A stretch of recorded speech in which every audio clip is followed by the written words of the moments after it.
É isso, boa tarde, bem-vindos a mais uma aula do curso de inverno online da FEFELESH.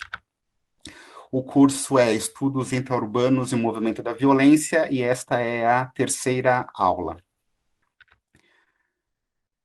Meu nome é Marcelo Batista Neri, e como eu sempre falo, eu acho que é fundamental que vocês ponderem todo o conhecimento que é passado, todos os argumentos que eu coloco, pensando na minha formação. Eu sou sociólogo e tecnólogo, então eu uso técnicas de geoinformação, de geoestatísticas como fundamento para a análise sociológica.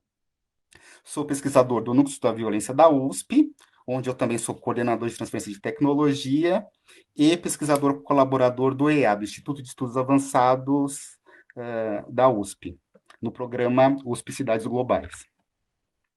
A aula de hoje vai ter 6 pontos fundamentais, cujo foco é a análise de padrão urbano. Quando eu falo de padrão urbano, eu estou falando daquilo que é recorrente dentro do contexto das cidades.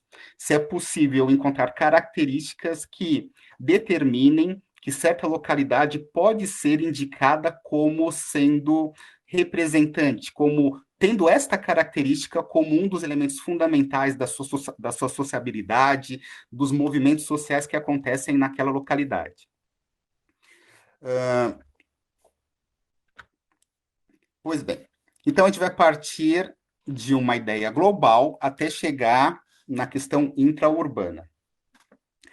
Do ponto de vista global, a gente pode ponderar: o Brasil é um dos lugares mais violentos do mundo? Esta afirmação é verdadeira? Bom, se a gente recuperar as informações dos anos 2000, a cada 11 minutos uma pessoa era morta de forma violenta no país. Em 2010, a gente se aproxima, no Brasil, a 50 mil pessoas mortas de forma violenta, intencionalmente. Somado os homicídios registrados em 30 anos, ou seja, de 1980 até 2010, foram mais de 1 milhão e 90 mil pessoas mortas, vítimas de homicídio. Este número é maior do que casos como a Guerra Civil da Angola e o conflito armado de Ruanda.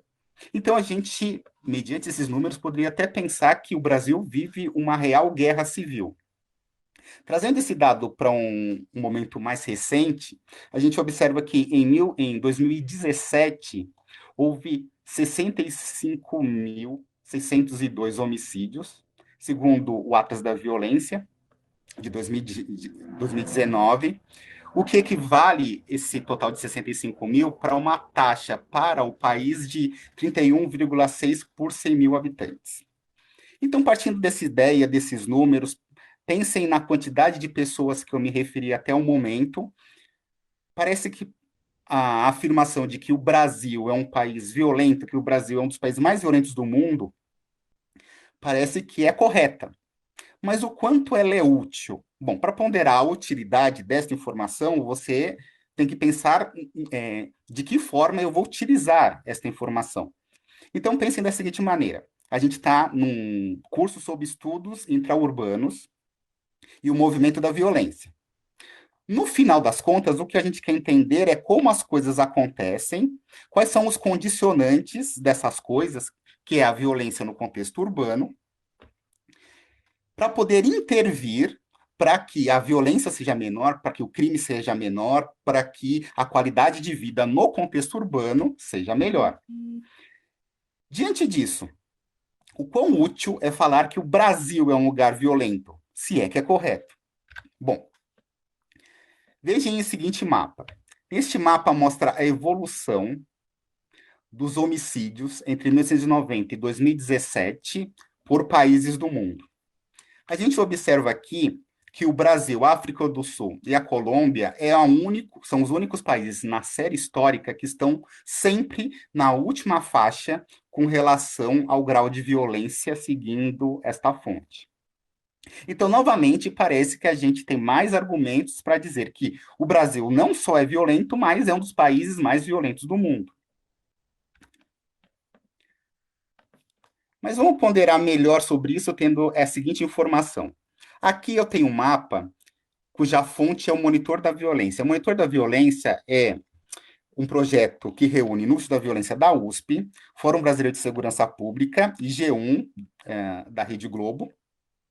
E essa união dessas instituições gerou um projeto no qual tem a seguinte ideia: os dados que nós temos de violência são oriundos da segurança e da saúde. Os dados da segurança são disponibilizados pela Secretaria de Segurança Pública de cada unidade da federação. Entretanto, tem vários problemas do ponto de vista de acesso, do ponto de vista da comparabilidade, do ponto de vista da qualidade, do ponto de vista da temporalidade dos dados. Os dados da saúde também têm problemas, apesar do processo de consistência ser mais uniforme para o país como um todo. O problema é que os dados da saúde demoram relativamente muito tempo para que você tenha acesso. Então, qual é a ideia do monitor da violência? Como o G1 tem em cada estado do país uma filial, a ideia é que em cada filial do G1, os repórteres sejam responsáveis por mensurar, por obter a informação do número de pessoas mortas por crimes violentos, e a partir deste dado, então, é possível fazer o acompanhamento mais rápido, quase em tempo real, do grau de violência de certa unidade da federação em certo momento e fazer comparações entre cada estado. Segundo o dado que nós observamos agora nesse slide de 2017, a gente observa que, bom, dizer que o Brasil é um lugar violento parece não errado. Entretanto, vejam qual é o grau de diversidade das taxas de violência no país. Em 2017, São Paulo era o estado menos violento com relação a crimes violentos. Bom, então argumentando que o Brasil é um lugar violento, parece, se não incorreto, no mínimo impreciso no ponto de vista de que o Brasil é diverso e tem diferentes graus de violência quando a gente observa as unidades da federação. E, além disso, dizer que o Brasil é violento e é um dos países mais violentos do mundo, e não colocar isso em um contexto, a gente perde, por exemplo, o fato de que, se em 2017 São Paulo é o estado menos violento contra crimes violentos, 15 anos antes, ele era o estado mais violento com relação a esse tipo de crime. O que aconteceu? Esse é o ponto fundamental da última aula. Mas nesse momento, o que a gente tem que pensar é que, bom, se eu falar do Brasil como um todo, é interessante para comparar o Brasil com outros países, pensar em grandes tendências. Entretanto, o quanto isso é útil do ponto de vista de criar políticas de segurança, por exemplo, para cada uma das cidades que compõem o nosso país. Bom, pensando nisso, a gente tem que observar, então, alguns dados que melhor contextualizam aquilo que eu estou falando. Segundo o Monitor da Violência, nos últimos anos, 2017 foram 59.128 pessoas mortas por crimes violentos. Em 2018, esse número cai para 51.558. Em 2019, cai ainda mais, 41.635. Novamente, essa dinâmica temporal, esse aspecto longitudinal da violência vai ser abordado na última aula. Entretanto, é fundamental perceber como a questão varia não só no espaço, pensando nas diferentes unidades da federação, mas também no tempo, e varia significativamente em um período de tempo não tão longo. Dando dois exemplos, Rio de Janeiro. Segundo o último ano, que nós temos a informação, foram 4.154 pessoas mortas por homicídio. Este número é o mais baixo desde 91. Entretanto, neste contexto, onde o número de pessoas mortas por homicídio é baixo, foi ao mesmo momento em que o número de pessoas mortas em intervenções policiais foi a maior de toda a série histórica, sendo 1.810 pessoas mortas por intervenções policiais. São Paulo. São Paulo teve 3.209 ocorrências de homicídio. Este número, para o estado de São Paulo, gera uma taxa de 7 por 100 mil habitantes aproximadamente. O que demonstra que São Paulo, desde o final da década de 90 até hoje, mostra uma queda consistente no número de homicídios. Novamente, qual a razão disso vai ser o tema da última aula. O fato é que vocês podem pensar o Brasil desta maneira, pensando no dado número da violência, ou vocês podem pensar o Brasil desta maneira.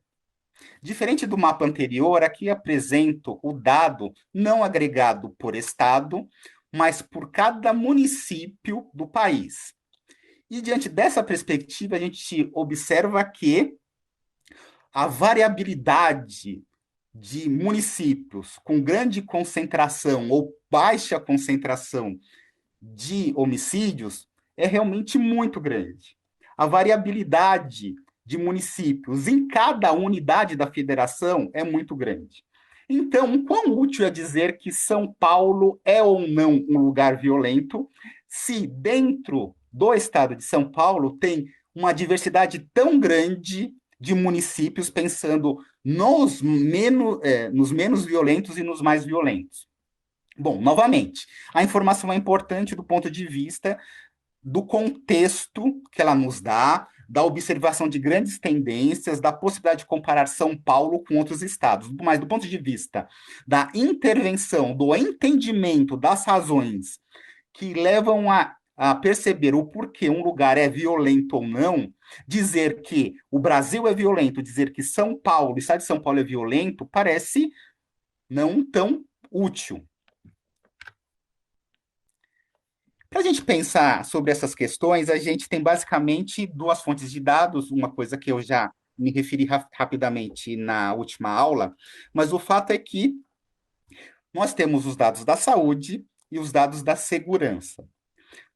E entender as especificidades de cada um desses dados é fundamental para entender também sobre o que está se falando.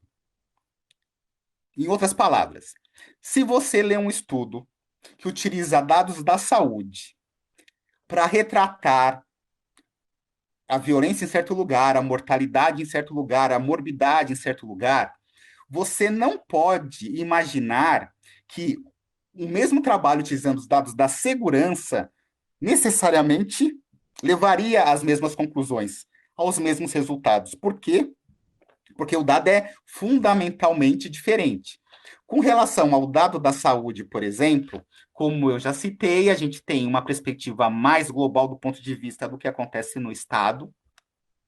A gente tem não uma secretaria estadual responsável, mas cada município é responsável por mensurar a mortalidade, a morbidade e remeter essa informação para a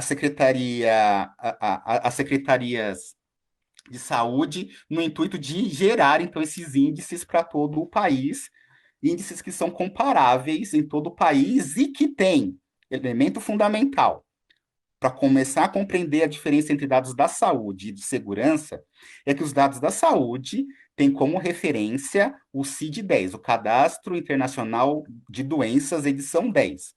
O que isso significa? Significa que, para um homicídio ser registrado como homicídio pelos agentes da segurança, não tem muito a ver com aquilo que é considerado como necessário para ser registrado como homicídio pelos agentes da saúde. Vamos entender um pouco melhor isso a partir da seguinte ideia. Dados registrados pelo agente da saúde que a gente pode entender como homicídio ou como proxy de mortalidade violenta, como um indicador, como uma aproximação desse indicador de mortalidade violenta e um indicador que permite que você acompanhe o grau dessa mortalidade. Bom, agentes da saúde tem mortes por agressão. Então você observa que um agente da saúde preencheu um relatório no momento do atestado de óbito que ele registrou como morte por agressão Segundo o Cadastro Internacional de Doenças, ele colocou um código e indicou qual foi, por exemplo, o objeto que foi responsável pela morte daquela vítima, daquele indivíduo, e registrou, então, isso daquela maneira. Além de morte por agressão, tem intervenções legais e operações de guerra, que pode ser considerado dentro do leque de mortes por terceiros, que também pode ser colocado ou não, mediante seu interesse, no conjunto de mortalidade violenta, de crimes violentos de homicídio, e morte por causas externas sem razão determinada. Ou seja, uma pessoa foi vítima, houve o óbito, e não foi, no momento da autópsia, possível identificar qual foi a razão que levou aquela pessoa a óbito. Bom, pensando nos dados da agência de segurança, o homicídio é dividido em doloso e culposo. O doloso é aquele que o indivíduo tem a intenção de matar. O culposo é aquele homicídio cuja a pessoa que o cometeu não teve a intenção. Então, a gente pode pensar nessa categoria específica, ou mediante interesse, mediante necessidade, pensar também no homicídio dentro da categoria de latrocínio, que é o roubo seguido de morte, grosso modo, lesão corporal seguida de morte, resistência seguida de morte, morte a esclarecer, encontro de cadáver, averiguação de óbito, tentativa de homicídio. Bom,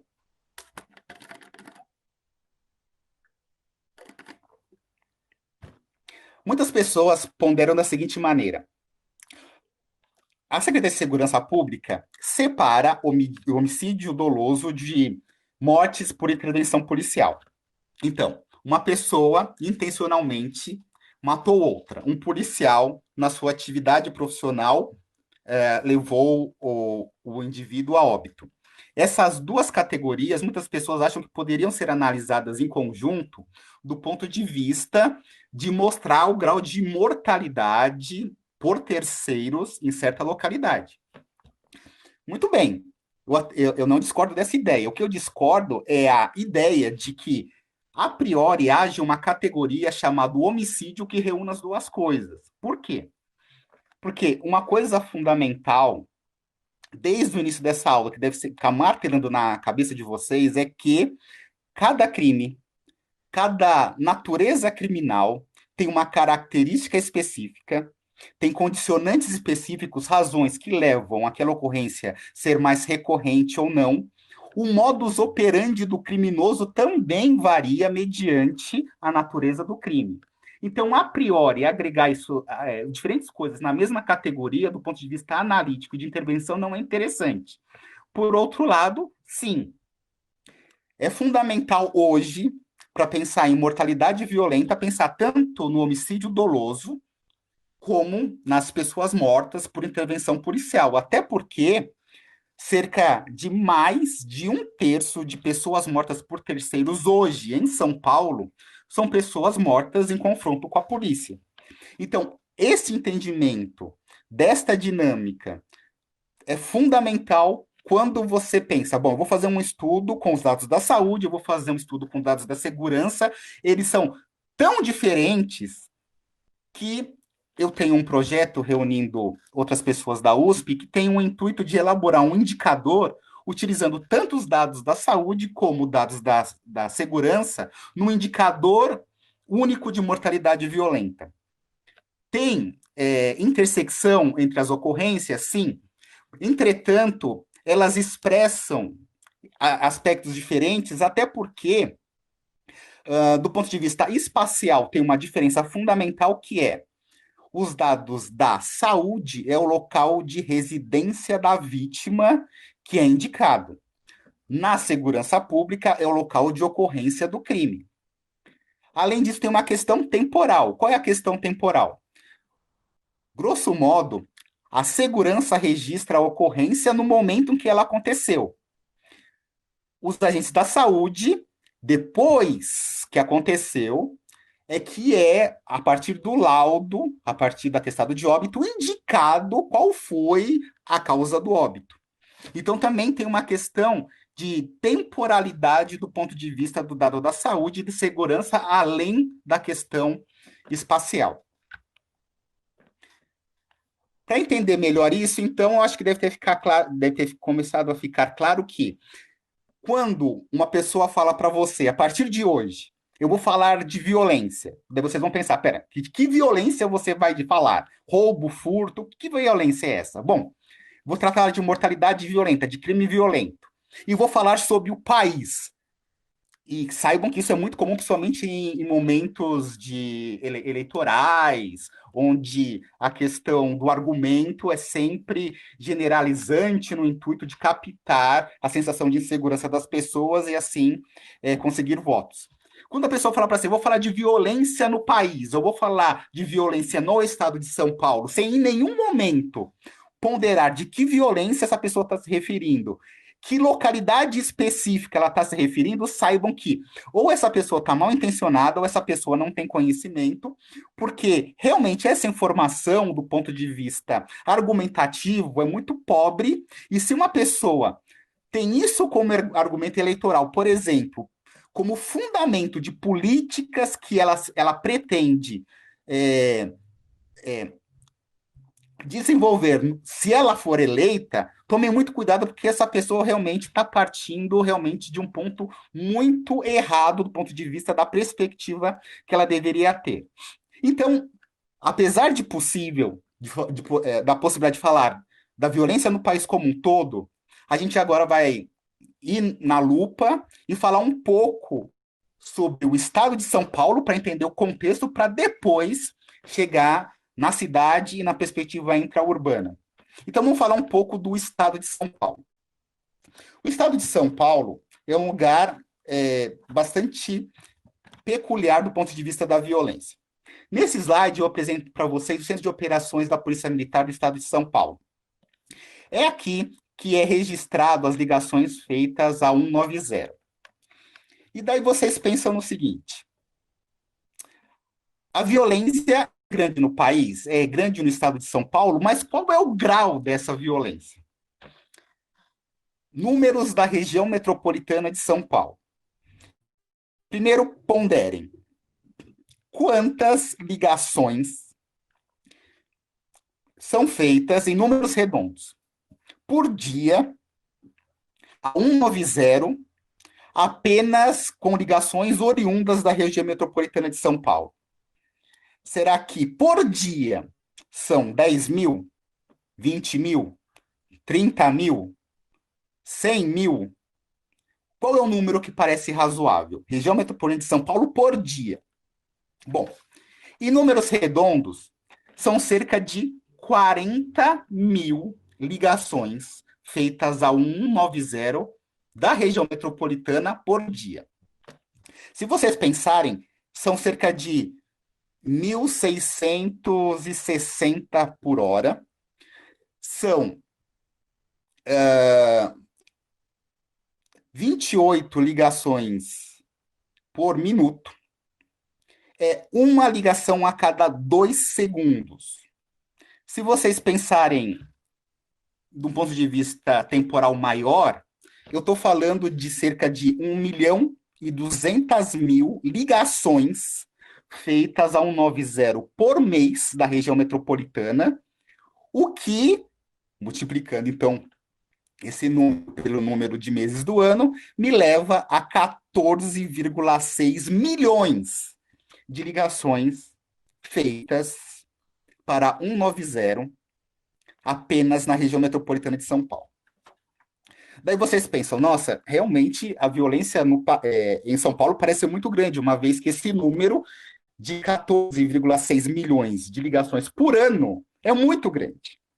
Mas esse número não é tão grande assim. Por quê? Porque vocês começam a pensar, depois de observar esse número, que, peraí, muitos crimes acontecem e não são reportados. Então, esse número deve ser muito maior. E é muito maior. Mas o quão maior é este número? Depende. Depende de quê? Da natureza do crime. Uma coisa é você reportar um roubo de celular. Outra coisa é você reportar um homicídio. Por que recorrentemente o homicídio é utilizado como variável que mensura o grau de violência em certo lugar. Uma das razões, além de ser o crime mais importante, porque atenta à vida, ao direito à vida das pessoas, o fato é que o homicídio é o dado mais confiável, porque é o menos subnotificado. Então, eu tenho 14,6 milhões de ligações feitas, e isso é apenas a ponta do iceberg. A ideia é que o número de ocorrências de violência é muito maior. Entretanto, vocês pensam que este número é de ligações. Qual é o percentual das ligações que efetivamente se transformam em boletins de ocorrência? E depois, quantos desses boletins de ocorrência efetivamente se transformam em inquéritos policiais? E quantos desse percentual efetivamente a pessoa é levada a julgamento e recebe uma pena? Vamos falar primeiro do número de boletins. Qual é o percentual? Pensem, de ligações que se transformam em boletins de ocorrência. Será que 50% das ligações? Metade disso, 25%? Será que ao menos 20% das ligações se transformam em boletim de ocorrência? Em números redondos, 10% das ligações feitas a 190 se transformam em boletins de ocorrência. 10%. E por que isso acontece?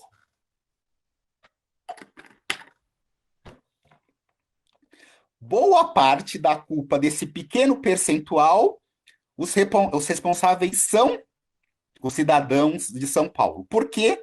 Porque, historicamente, cerca de 20% das ligações feitas a 190 são trotes, são ligações inadequadas a 190, que não cabem a 190, ou pessoas que ligam para 190 e não falam nada, a linha fica em silêncio.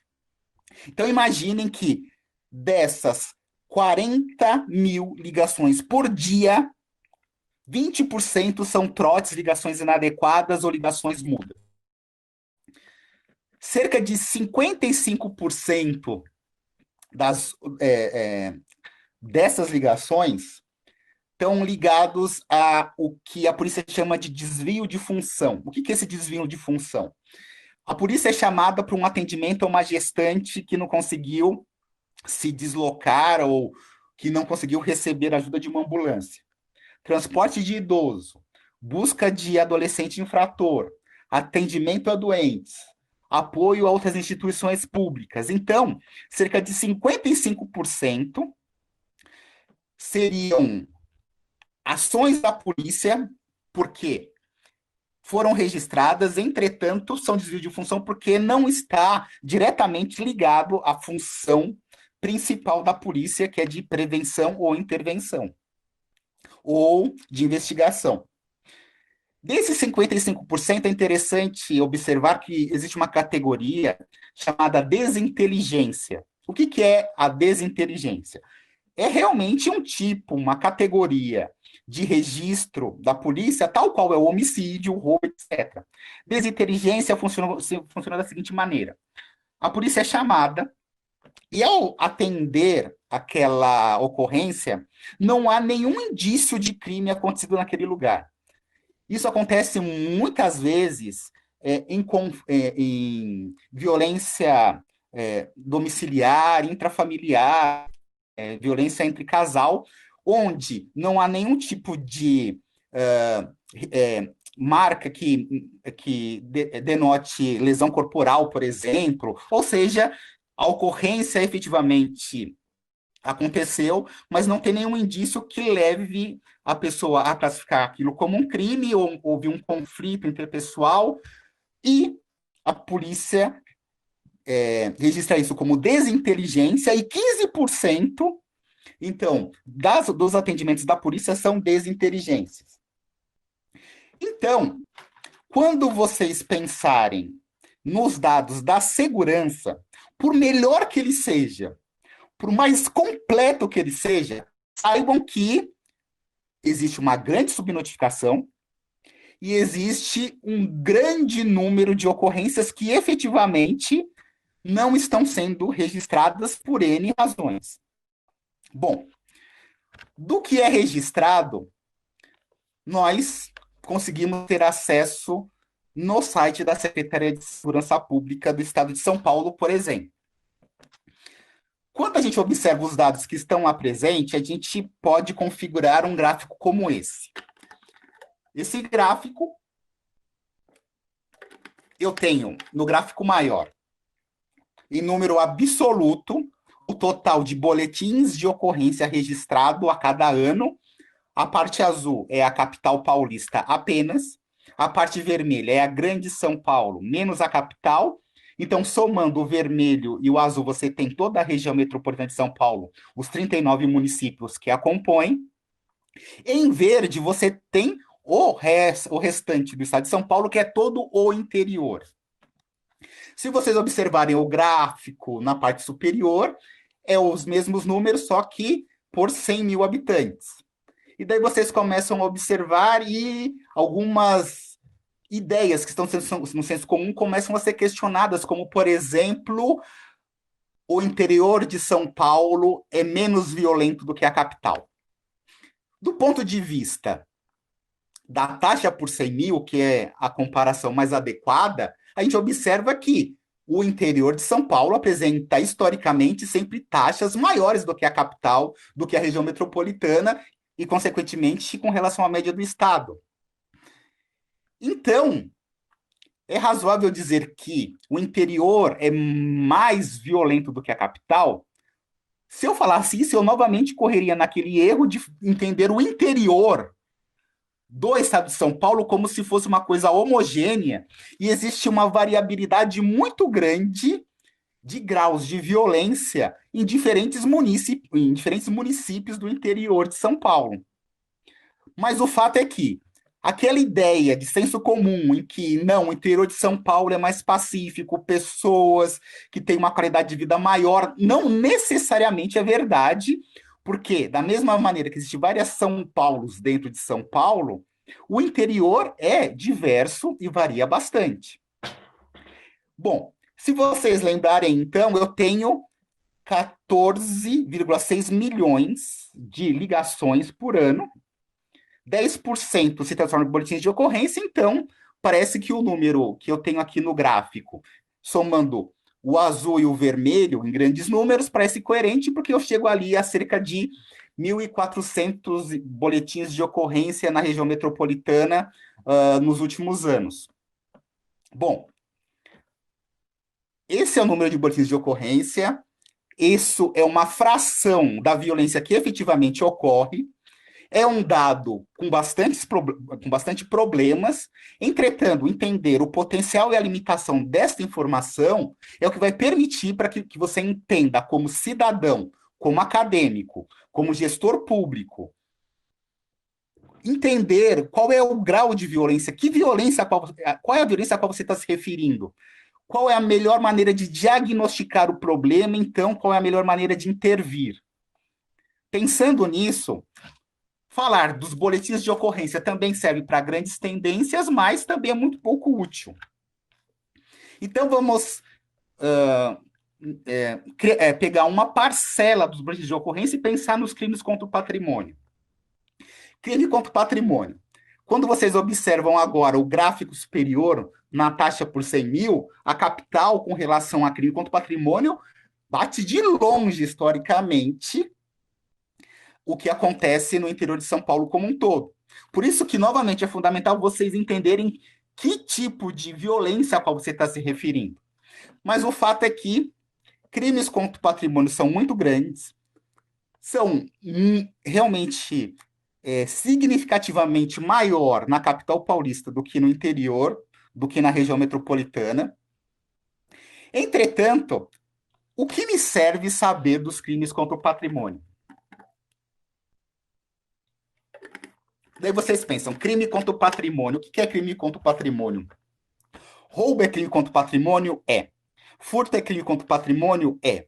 Faz sentido eu fazer uma análise conjunta de roubo e furto? Não faz muito sentido. Novamente, como grande tendência é interessante, entretanto, não faz sentido vocês nem analisarem roubo agregado. Por quê? Roubo a transeuntes, roubo a estabelecimento comercial, roubo a banco. São diferentes naturezas criminais que, como eu disse antes, tem uma dinâmica temporal específica,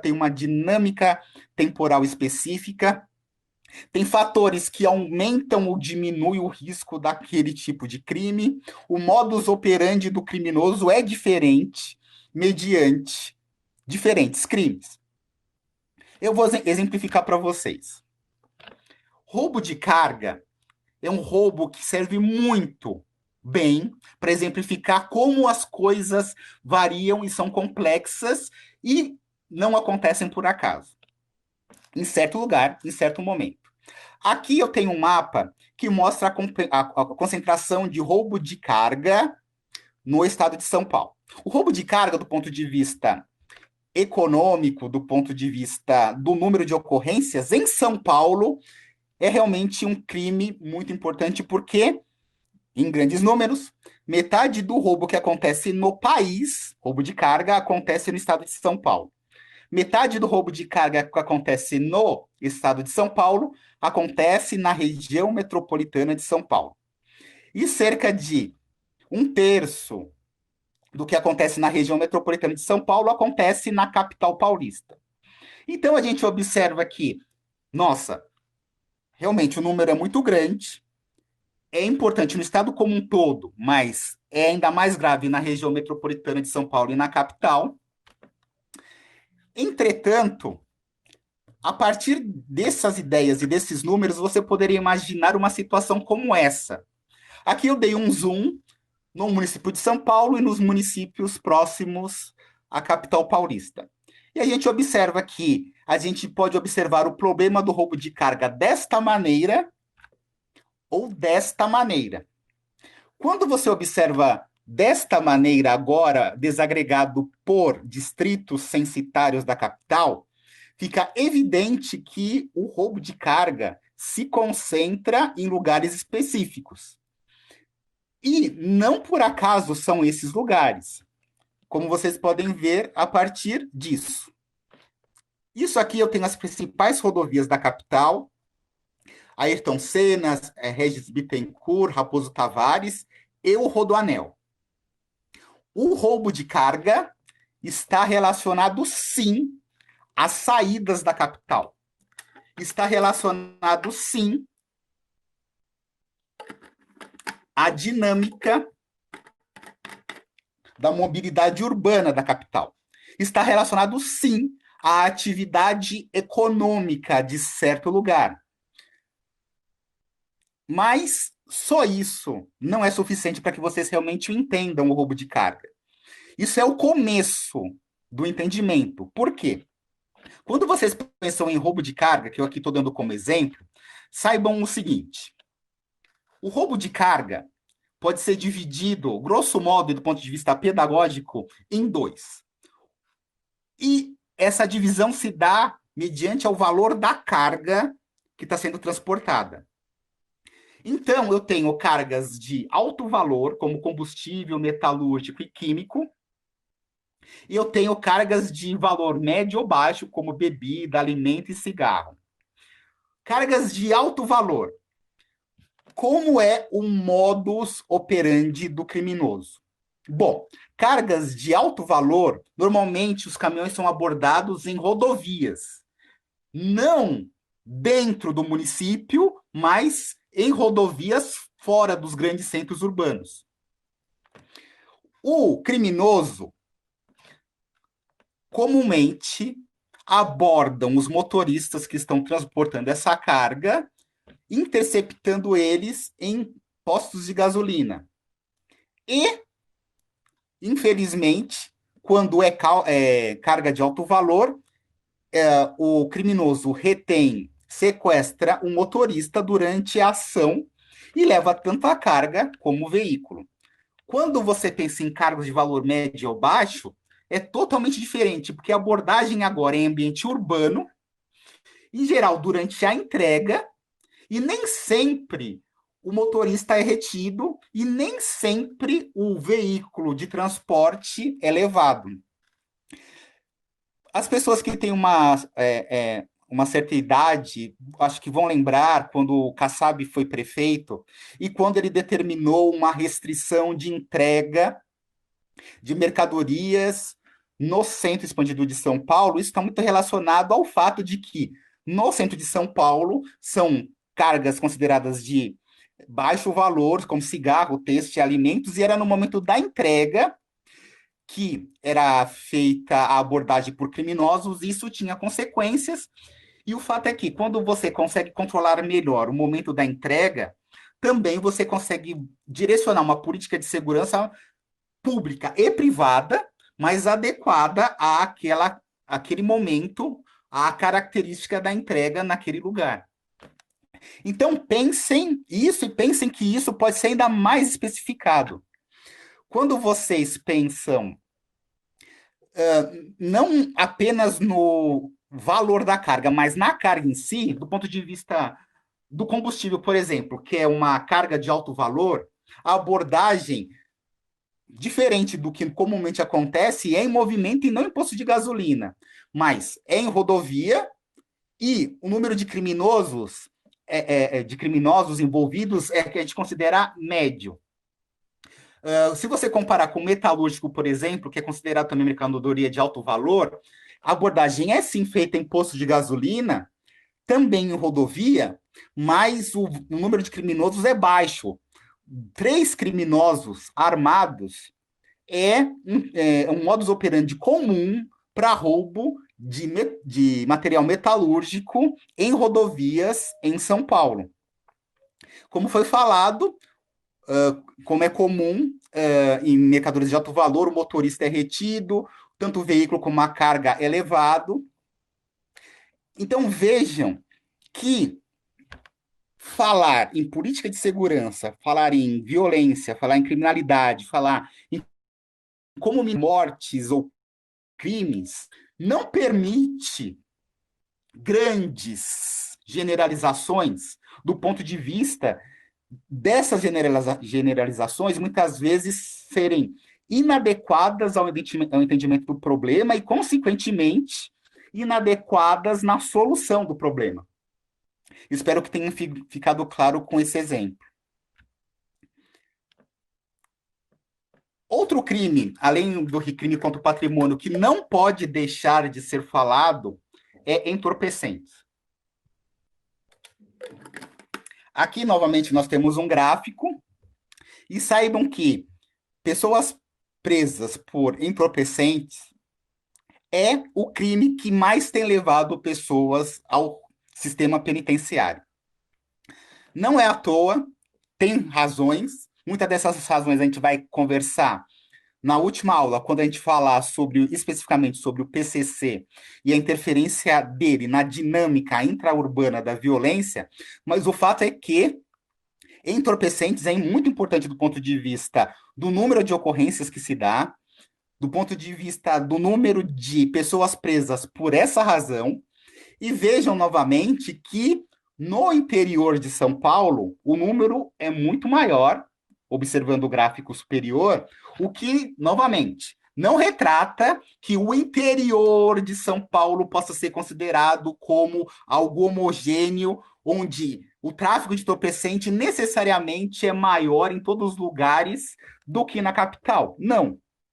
Entretanto, também não é adequado imaginar que aqui na capital, imaginar que a capital é necessariamente o lugar mais violento do estado por ser a capital paulista, o que realmente não é verdade. O fato é que tráfico de entorpecentes é importante devido à questão PCC, devido à questão sistema penitenciário e devido a ser um dos crimes que mais crescem e o fato de que ser um dos crimes que mais também leva mulheres ao sistema penitenciário. E saibam que mulher no sistema penitenciário é muito mais vulnerável do que o homem. O sistema penitenciário não foi pensado para a mulher, para as necessidades específicas das mulheres. Mulheres tem questões genéticas, tem questões de saúde, tem questões específicas de ser mulher, as mulheres engravidam. E o fato é que a questão não é apenas da condição biológica da mulher, mas também tem uma questão social de vulnerabilidade que é, comumente, o homem, quando é preso, a família o acompanha, a família continua tendo contato com este homem preso. Quando a mulher é presa, comumente o que acontece é o contrário, a mulher é abandonada pela família. Então, tem vários fatores relacionados à vulnerabilidade, que está ligado ao tráfico, que tem impactos diferentes, sim, mediante a característica do indivíduo, seja jovem ou velho, homem ou mulher. Isso também tem que ser ponderado. E crimes contra a pessoa. Crimes contra a pessoa é fundamental para entender como o movimento da violência se dá, principalmente porque São Paulo, como Medellín e Bogotá, na Colômbia, é um case. É uma história, entre aspas, de sucesso, no sentido de que o número de crimes contra a pessoa, o principal deles, o homicídio doloso, teve uma queda drástica num período de tempo relativamente pequeno na capital paulista. Entretanto, observando esses gráficos, novamente fica evidente que o que acontece na capital, historicamente, é muito, em números muito inferiores, o que acontece no interior. O que leva a pensar na necessidade de fazer um estudo específico sobre a dinâmica da violência no interior paulista. Sendo que, pensando, eu vou falar melhor sobre teses fundamentadas e teses, na verdade, muito baseados em senso comum na próxima aula, mas o fato é que muitas pessoas argumentam que boa parte da violência que há no interior de São Paulo se deu uma interiorização da violência que era da capital, seguindo o sistema penitenciário. Ou seja, a partir do momento em que unidades prisionais foram para o interior, a criminalidade teria ido junto com essas pessoas, junto com esses é, pessoas presas no sistema penitenciário, levariam junto esse maior crime às localidades onde essas unidades penitenciárias teriam sido criadas. Isso é uma coisa que a gente pode discutir melhor na próxima aula. O fato é que, novamente, o que a gente tem aqui é apenas uma parcela do problema. Entretanto, do ponto de vista da subnotificação, da qualidade da informação, crime contra a pessoa é o melhor dado que nós temos para, de alguma maneira, tentar mensurar o grau de violência, de mortalidade violenta em certo lugar. Tendo tudo isso em mente, a gente pode falar, então, mais especificamente sobre a cidade de São Paulo. E agora a gente vai fazer um deslocamento, porque na última aula a gente vai falar especificamente sobre a dinâmica criminal no município de São Paulo. Agora a gente vai falar das características urbano-demográficas da cidade. Por quê? Porque são essas características que muitas vezes nos permitem entender qual é a dinâmica, o porquê certo lugar, em certo momento, a violência é maior ou menor. O que eu estou dizendo é que, quando vocês pensam em qualquer estudo acadêmico, institucional, em ambiente urbano, vocês não podem abrir mão da ideia que o ambiente urbano é heterogêneo e que essa heterogeneidade tem que estar sempre em mente e sempre tem que nortear os trabalhos que vocês estão desenvolvendo. Então, vamos falar um pouco sobre dinâmica,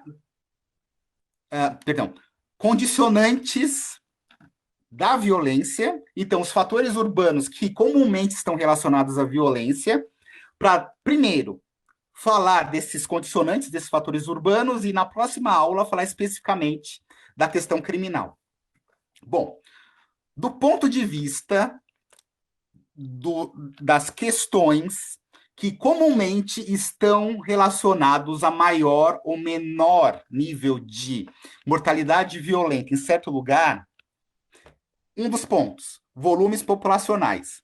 Sim, a densidade de pessoa, a quantidade de pessoas em certo lugar, a quantidade de pessoas por domicílio, por exemplo, é um elemento fundamental a ser pesquisado. E entendam, cada um desses pontos pode ou não ser fundamental para o seu problema. Entretanto, você não pode pressupor que ele não é, porque normalmente ele será muito importante.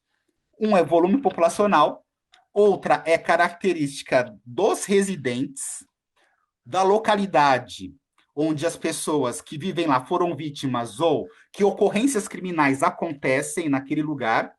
É fundamental características como gênero, idade, etnia e renda. Infraestrutura urbana. Como essa infraestrutura, o quanto ela é consolidada, o quanto ela atende às demandas da sociedade, o quanto elas são acessíveis.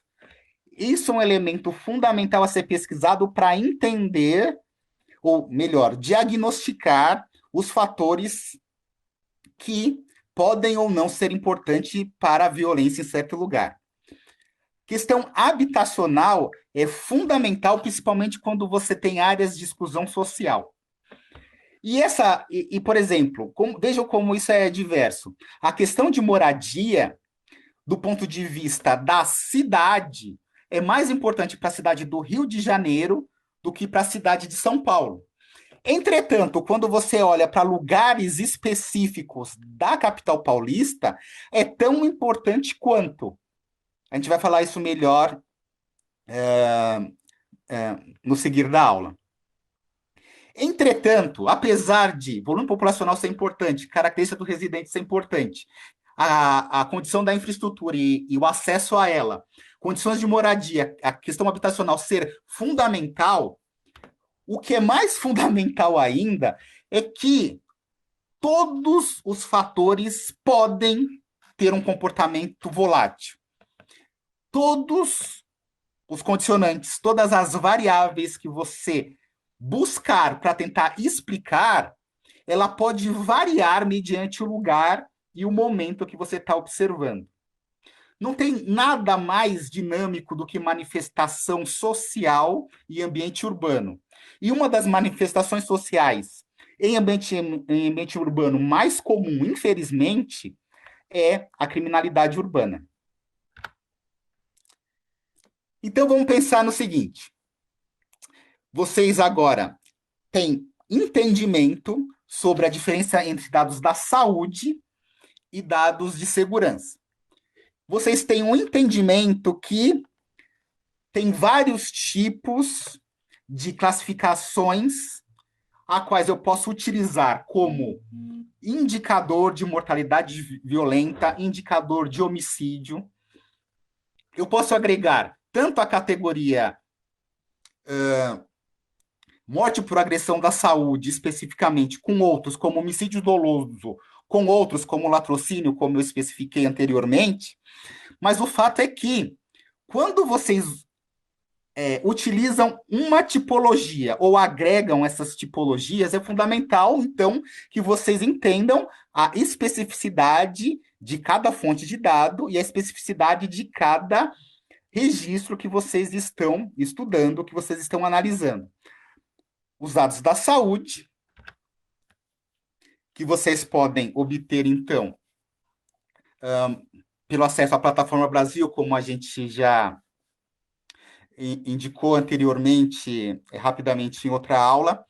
Mas o fato, então, é que esses dados da saúde estão acessíveis pela internet, vocês podem solicitá-los, e vocês vão ter acesso a um banco de dados como esse, os dados da saúde. Quando você pega a informação, você tem a característica do indivíduo, você tem a idade, você tem a raça, você tem o gênero, você tem o local do corpo onde ele foi atingido, você tem a causa mortes. Então, você tem um grande volume de informações relacionados ao indivíduo e como referência geográfica o local de residência dessa vítima. E vocês têm os dados da segurança, que são diferentes, apesar de um crime de homicídio doloso poder ser o mesmo registro de morte por agressão, ou seja, um policial registrou uma vítima de homicídio doloso, colocou todas as informações da ocorrência, o registro do local desta ocorrência. O agente da saúde, depois dessa mesma vítima, faz o atestado de óbito, coloca como morte por agressão. Vejam que o momento é o momento 2, e essa morte por agressão, no momento 2, vai ter como referência o local de residência dessa vítima. Também esses dados estão acessíveis, vocês podem solicitar à Secretaria de Segurança Pública do seu estado. No estado de São Paulo, por exemplo, a gente tem o portal da transparência e, por meio da internet, você pode solicitar pela Lei de Acesso à Informação. E vocês vão ter acesso a um banco de dados como esse. Diferente dos dados da saúde, vocês não têm no dado da segurança imediatamente a informação sobre a vítima. Isso por quê? Lembrem-se, vocês se lembram quando eu falei da arquitetura do banco de dados geográfico na aula anterior? Pois bem, a Secretaria de Segurança Pública também tem uma arquitetura de banco de dados, no qual, em um lugar, você tem a informação da ocorrência, em outro lugar, você tem a informação do indivíduo a qual aquela ocorrência se refere. É muito difícil você conseguir um banco de dados que relacione essas duas coisas por N questões, desde questões operacionais, uma vez que a Secretaria de Segurança Pública indica que dá muito trabalho fazer isso, tanto do ponto de vista operacional como do ponto de vista do sigilo dos indivíduos envolvidos. Bom, o fato é que vocês também têm que ponderar sobre essas questões, sobre as limitações e a dificuldade de acesso quando vocês pensarem em estudos intraurbanos e o movimento da violência. Vamos, então, tomar o município de São Paulo como exemplo para começar a falar de infraestrutura intraurbana para entender melhor como essa infraestrutura urbano-demográfica pode ou não estar relacionado ao grau de violência em certo lugar. Bom, aqui é o município de São Paulo, aqui a gente tem os 93 distritos policiais na qual a cidade está dividida. E aqui eu tenho o seguinte mapa temático. Como a gente interpreta esse mapa? Áreas em azul. O número de registros de mortes por agressão é maior do que o número de registros de homicídio doloso. Áreas em branco. O número de mortes por agressão e de homicídio doloso é igual. Quanto mais vermelho, maior é o número de homicídios dolosos superiores às ocorrências de mortes por agressão. Lembrando que mortes por agressão, residência da vítima. Homicídio doloso, ocorrência do crime. Por outro lado, se vocês também lembrarem da última aula, eu falei que é comum que uma pessoa que seja vítima de homicídio seja a vítima próximo à sua residência. Boa parte dos homicídios dolosos ocorrem próximos à residência da vítima. Entretanto, mesmo assim, observem, principalmente no centro da capital paulista, no centro velho, no centro geográfico da cidade, para quem não a conhece, e nos extremos da Zona Sul, principalmente no Jardim Ângela, principalmente em Cidade Ademar, que o número de, de homicídios dolosos é bem maior do que o número de mortes por agressão. Qual a consequência disso? Que existe um número muito maior de ocorrências naquele lugar do que residentes vítimas nas suas casas de mortes por agressão. Daí vocês podem, então, imaginar de maneira simples. Então, o que está acontecendo é que as pessoas estão indo morrer naquele lugar. É possível, mas por esse dado, por esse mapa, não é possível chegar a essa conclusão. Mediante simplesmente o fato de que o que pode estar acontecendo é que as pessoas que moram em dado lugar estão indo morrer também em outro. Então, esse mapa é apenas para ressaltar o fato de quão diferente são os dados da saúde e os dados de segurança, e o quão eles são diferentes quando você olha na perspectiva intraurbana, quando você olha dentro da cidade. Bom, quando a gente trabalha com dado obtido na Secretaria de Segurança Pública, por exemplo, vocês vão ter necessariamente que passar por um processo grande de consistência, e o número de dados que vocês terão inicialmente vai ser bem menor do que aqueles que vocês terão depois do processo de consistência, como é comum. Entretanto, desculpem, mas eu tenho que ressaltar, o fato é que o número de ocorrências é muito grande, o número de ocorrências delatadas para a polícia é apenas um percentual. O número desse percentual que vira em boletim de ocorrência é ainda menor, e há uma perda devido a problemas de qualidade do registro significativo no processo de consistência. Se isso é verdade, então a gente tem realmente, por melhor que o dado seja, apenas uma amostra do que é essa violência. Só que essa amostra está enviesada, uma vez que é natural você pressupor que em diferentes localidades tem maior chance de um crime ser delatado e registrado em detrimento de outros lugares. Se isso é verdade, o que pode acontecer é lugares que não têm ocorrência, da perspectiva oficial, tem muita ocorrência, o problema é que ela não está sendo registrada, e, contrariamente, um lugar onde não tem tanta ocorrência assim, entretanto, o registro, a denúncia e o registro é relativamente grande, fica grande exatamente não porque o número de ocorrências naquele lugar é muito grande comparado a outros, mas porque o percentual de registros é muito maior com relação a outros. Então, quando vocês pensarem no processo de consistência, vocês têm que pensar também que tem um viés espacial, onde a qualidade da informação também varia mediante o lugar que você está observando. Mas também tem um viés temporal. Vocês imaginem o seguinte: em 99, onde houve o pico de homicídios em São Paulo, na cidade de São Paulo, segundo fontes oficiais da Secretaria de Segurança Pública, foram 5.500 pessoas mortas, aproximadamente vítimas de homicídio doloso. 99, 5.500 pessoas mortas. Hoje a gente tem cerca de 1.000.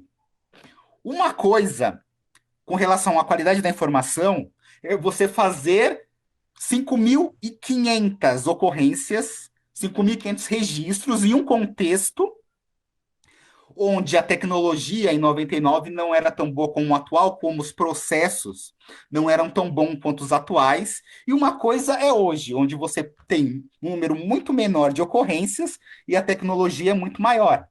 Ou seja, vocês também, quando fizer um estudo longitudinal do crime, pensando, por exemplo, do final da década de 90 até hoje, vocês têm que ponderar que o dado também varia de qualidade, não só mediante o lugar, das coisas que eu falei, mas também do ponto de vista temporal, uma vez que quanto menor o número de registros e quanto melhor a tecnologia e os processos, melhor é a qualidade do dado.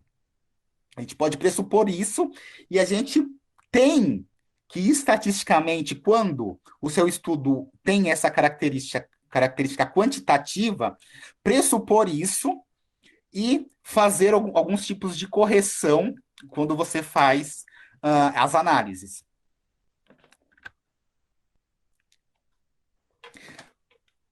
Mas, no fundo, tudo que eu falei até agora está relacionado a um fato fundamental. Estamos falando sobre um ambiente heterogêneo e, em São Paulo, um ambiente heterogêneo onde lugares muito diferentes estão muito próximos. Aqui a gente tem a foto famosa do Tuca Vieira, que mostra, de um lado, a favela de Paraisópolis e de outro lado, um condomínio de alto padrão, onde vocês podem observar até uma piscina por andar neste prédio, quadras de tênis e etc. Bom, uma coisa é fato, São Paulo é uma cidade heterogênea e tem muitos espaços muito diferentes, muito próximos deles. Do ponto de vista quantitativo, qual é a implicação disso? Eu vou dar um exemplo. Pensem no seguinte: eu vou dividir essa imagem como se ela fosse duas. Isso aqui é baseado em dados reais do censo, apesar de que os setores censitários retratados não estão nessa imagem. O fato é que, pensem no setor censitário da esquerda e pensem no setor censitário da direita. Esses números são verdadeiros. O que acontece se um único homicídio for registrado no setor censitário da esquerda? O que acontece é que, pelo grande volume populacional, se acontecer uma única ocorrência do lado esquerdo da imagem, a taxa por 1.000 habitantes aumenta de 0 para 1,2 por 1.000 habitantes. De 0 para 1,2. Esse é o aumento com uma única ocorrência do lado esquerdo da imagem. O que acontece se um homicídio acontecer do lado direito da imagem? A taxa, que era 0, vai para 52,6 por 1.000 habitantes, devido à pequena concentração habitacional dessa localidade. Por isso que, agora parece que talvez faça mais sentido para vocês quando eu fiz uma crítica às taxas brutas, quando eu falei que é interessante fazer taxas bayesianas que estimem o valor do homicídio de uma localidade, considerando os valores do entorno, é para fazer também essas correções, dado que pode também acontecer um erro de geocodificação. Imagine que a malha viária está deslocada 200 metros, e esses 200 metros levam uma rua de um setor para o outro, e são setores com densidade populacionais muito diferentes. Eu posso encontrar isso de maneira inadequada, dizer que um setor censitário tem uma taxa muito grande, sendo que isso não é necessariamente verdade, mas isso foi um erro na geocodificação, ou isso se dá mediante ao que nós temos na perspectiva intraurbana, que são pequenos valores de população, localidades com territórios muito pequenos, onde uma única ocorrência tem o poder muito grande de variar a taxa naquele lugar. Pensando nisso, na variabilidade, na importância do entendimento do padrão urbano, eu desenvolvi um trabalho junto com estatísticos e pesquisadores do Núcleo de Violência da USP, que gerou um trabalho chamado Os Padrões Urbanos Demográficos da Capital Paulista. Qual é a ideia? A ideia é a seguinte: não dá para falar sobre violência na cidade como um todo. Não dá, porque existem várias São Paulos dentro de São Paulo. Entretanto, se não dá para falar da cidade como um todo, como é que a gente fala então? Será que faria sentido eu fazer uma análise por subprefeitura? Será que faria sentido eu fazer uma análise por distrito policial ou distrito censitário? Quando vocês pensam dessa maneira, vocês começam a observar, nossa, mas subprefeitura é muito grande. Subprefeitura ainda é muito heterogênea. E distritos? Bom, o distrito é menor, mas ainda é muito heterogêneo. É possível fazer um estudo que indique áreas de estudo adequadas para análise, ou seja, áreas de estudo que, por suas características, eu posso compará-las, ou por suas características eu posso afirmar que elas são diferentes? Bom, a gente fez esse estudo, e esse estudo partiu de algumas variáveis que a gente, na literatura e em estudos exploratórios, verificou que era fundamental para entender, então, essa dinâmica urbana da cidade. Bom, lembrando que essas variáveis poderiam ser outras variáveis? Poderiam. Algumas coisas foram fundamentais para a escolha específica dessas 19 variáveis. Uma delas foi acesso. A gente gostaria muito de ter um indicador por setor censitário de capital social, por exemplo. Mas, para fazer um indicador de capital social, a gente precisaria de outras variáveis. E uma coisa que se mostrou fundamental desde o início é que não dava para fazer um retrato da cidade de São Paulo de um ano, por exemplo, 2010, o último censo. Vamos fazer um estudo para a cidade de São Paulo em 2010 e, a partir disso, falar como a cidade é e fazer estudo sobre essa cidade. Por que não? Porque muito cedo, no início da análise, ficou claro que, tão importante quanto a característica da cidade em 2010, segundo o último censo que a gente tinha acesso, era como se deu a evolução dessa característica. Grosso modo, por exemplo, uma das variáveis foi verticalização. O que a gente chamou de verticalização é a proporção de apartamentos em relação ao total de domicílios. Quanto maior o número de apartamentos com relação a domicílios, mais verticalizado é aquela localidade. Muito bem. Saber o quão verticalizado é muito importante. Mas saber qual foi a velocidade do processo de verticalização é tão importante quanto. Ou seja, um lugar é verticalizado, mas ele foi verticalizado há muito tempo. Há um lugar foi verticalizado na última década. E tem um lugar que está passando agora por um rápido processo de verticalização. Saber isso é fundamental para entender a dinâmica dos crimes naquela localidade. Então, eu vou falar sobre cada uma das variáveis que a gente utilizou.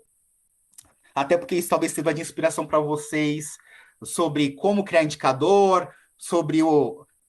Não sei qual de vocês assistiu a aula de ontem do curso Ciência, Segurança e Saúde, mas houve a presença de uma estatística que falou sobre indicadores e proxies que servem para mensurar alguma questão que a gente tem interesse.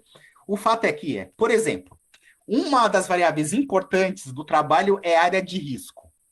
A gente foi até o IPT, Instituto de Pesquisas Tecnológicas, que fez um trabalho com a Secretaria Municipal de São Paulo, eu acho que, se não estou enganado, Secretaria do Meio Ambiente, e eles tinham um dado que era área de risco geológico.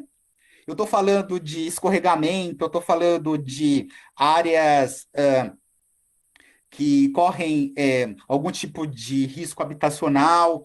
E era interessante dessa variável que não era apenas risco alto ou baixo, mas tinham categorias diferentes de risco geológico. E essa variável se mostrou importante. Proteção de mananciais. A gente fez o trabalho a gente tem um mapa que indica os limites de áreas de proteção. A gente tem um mapa de setor censitário. Então, a gente identificou cada setor censitário que estava em área de proteção de mananciais. Porque, saibam, residir em área de proteção de mananciais é morar ilegalmente. E morar ilegalmente o coloca no grau de vulnerabilidade social numa das mais altas possíveis dentro do contexto paulista e paulistano. Aglomerado subnormal. O que é o aglomerado subnormal? É o que é seria como uma favela que o IBGE classifica como sendo uma localidade onde os domicílios têm uma infraestrutura irregular habitacional. Então, esse aglomerado subnormal, a cada censo, você tem se o setor censitário é ou não aglomerado subnormal. Densidade demográfica. Olha aqui a questão da densidade se mostrando importante. Domicílios permanentes. Quando você observa o censo, você tem domicílios particulares permanentes e, como vocês podem ver na próxima variável, são os particulares improvisados. O número de os domicílios serem permanentes ou improvisados também se mostrou fundamental. Expansão urbana. A Implaza tem um mapa que é fantástico, que mostra, por períodos de tempo, o momento no qual certa localidade estava urbanizada. Então, desde 1881 até, eu acho que a Implaza atualizou esse dado até 2007, você tem, por períodos de tempo, se aquele lugar era urbanizado ou não, e essa se mostrou uma das variáveis mais importantes do estudo. Já falei da verticalização, condições sanitárias de higiene, atendimento de água, esgoto e coleta de lixo. Saibam que, em São Paulo, o atendimento de água está quase totalmente universalizado. É difícil a localidade que não tem acesso à água no município de São Paulo. Entretanto, ainda assim, há localidades sem acesso à água, e são exatamente essas localidades que são as mais vulneráveis em várias perspectivas do ponto de vista social. E é claro, a qualidade de atendimento de esgoto e de lixo, a diferença de qualidade desses serviços públicos também se mostrou fundamental. Mobilidade urbana. Não sei se vocês conhecem a pesquisa Origem e Destino do Metrô. Se não conhecem e estão interessados em entendimento da dinâmica urbana, fazer estudos urbanos, esse dado é fundamental. Essa pesquisa, desde 2007, tem os dados pontuais de cada origem e destino de cada viagem geocodificado. E você tem várias informações relacionadas a cada uma das viagens, entre as quais, por exemplo, qual foi a razão da viagem? A pessoa se deslocou por trabalho, por saúde, por ir num posto médico, por educação, para ir para uma escola, ou por trabalho, se deslocou para ir até o local onde tem sua atividade profissional. Entre as várias possibilidades, o que a gente achou interessante no projeto foi utilizar número de viagens em certa localidade. Lembre-se que toda a informação que não estava por setor censitário foi jogada, foi calculada, foi estimada para setor censitário, porque o setor censitário seria nossa unidade de análise. E outra variável importante ainda, tendo a pesquisa de destino do metrô como fonte, foi o tempo médio de deslocamento da sua casa até o trabalho. Para quem sabe, conhece São Paulo, sabe que São Paulo tem esse movimento pendular, onde as pessoas residem nas periferias da cidade e se deslocam até regiões mais centrais para sua atividade profissional. O tempo desse deslocamento também se mostrou fundamental para entender qual era a característica urbano-demográfica dos lugares que a gente estava observando. Outra questão interessante é que não foi a taxa de homicídio em um ano, ou a média no decorrer do tempo que se mostrou mais interessante? Vocês devem se lembrar na última aula que eu me referi a um trabalho sobre diferentes padrões de homicídio em São Paulo, pensando em lugares que tinham alta concentração de ocorrências, numa vizinhança de alta concentrações ou vice-versa.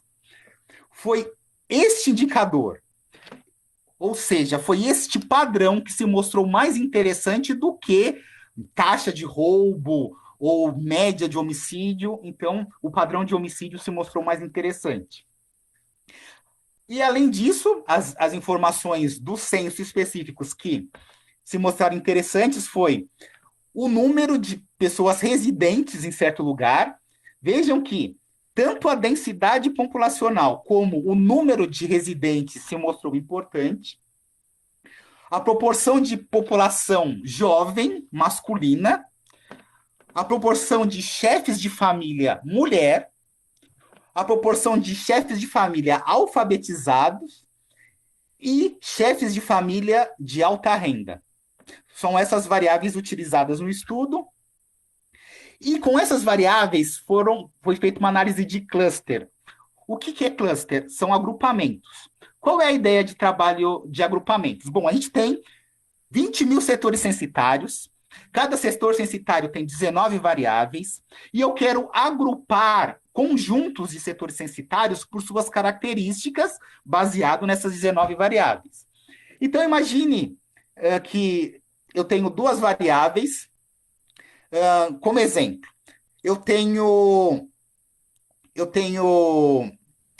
que ministrar um remédio a pacientes, sendo que é muito diferente se o paciente tem sobrepeso ou não.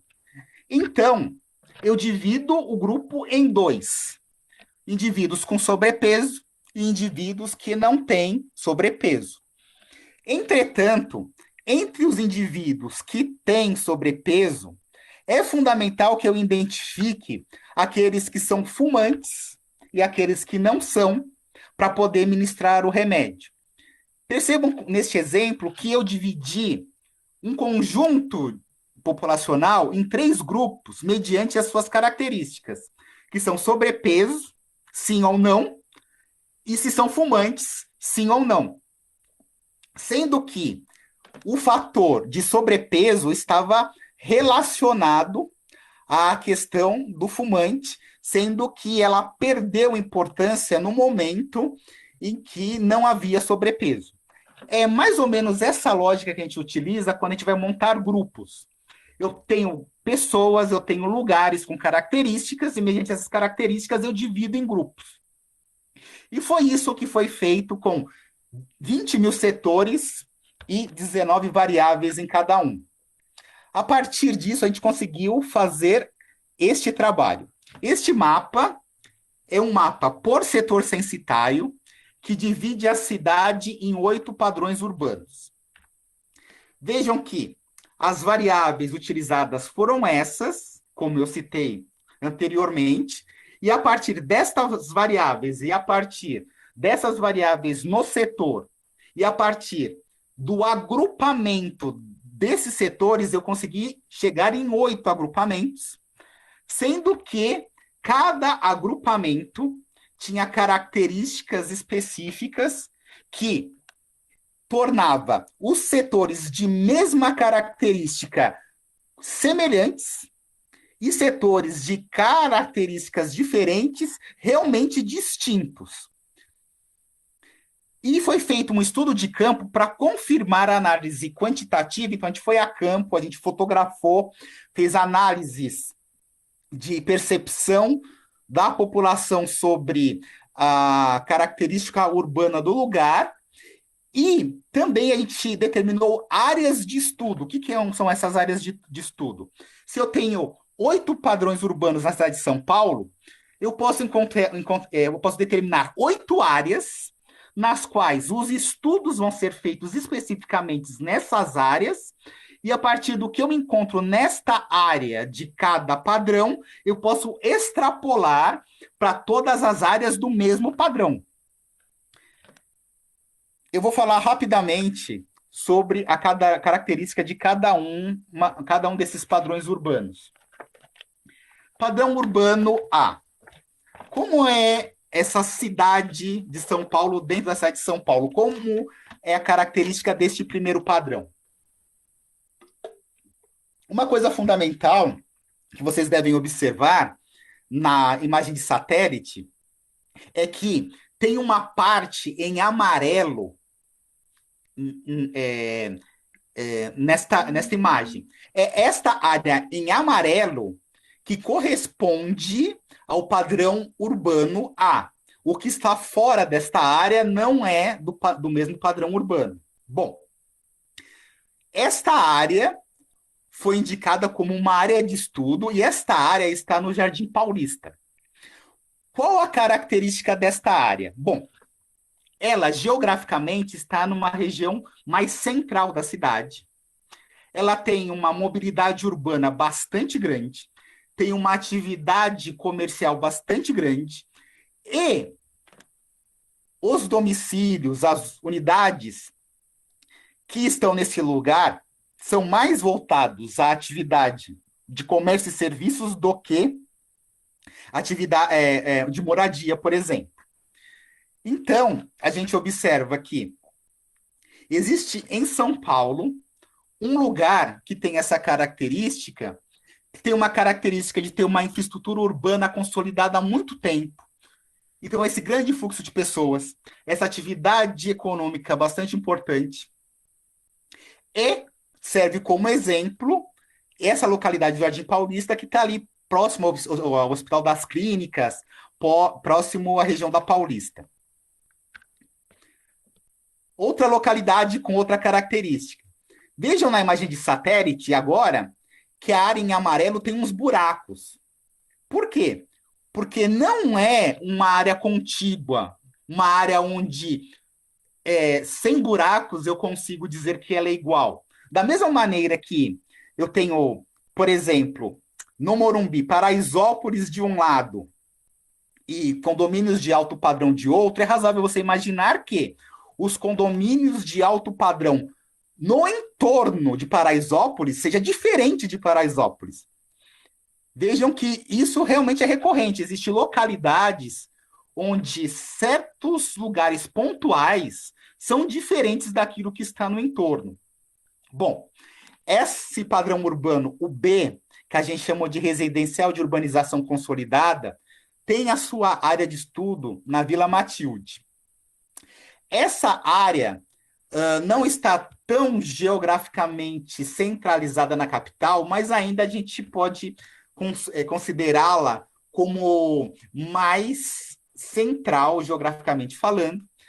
Ela tem uma infraestrutura urbana boa, não tão boa quanto a mas boa, antiga, não tão antiga como a A, mas antiga, sendo que um dos fatores que mais diferenciam o padrão urbano A do B é que essas localidades são muito mais voltadas à moradia do que à atividade de comércio e serviços, como era na A.